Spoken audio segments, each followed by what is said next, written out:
Hello po, update lang po tayo sa ating palayan. Ayan na po siya. Ako pala si Palawinyang Tunay.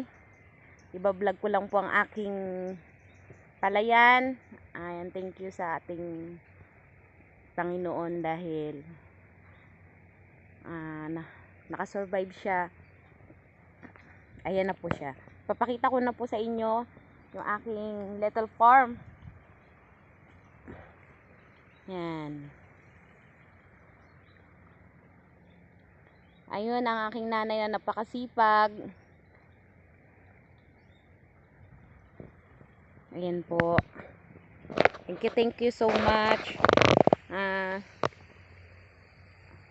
siya po.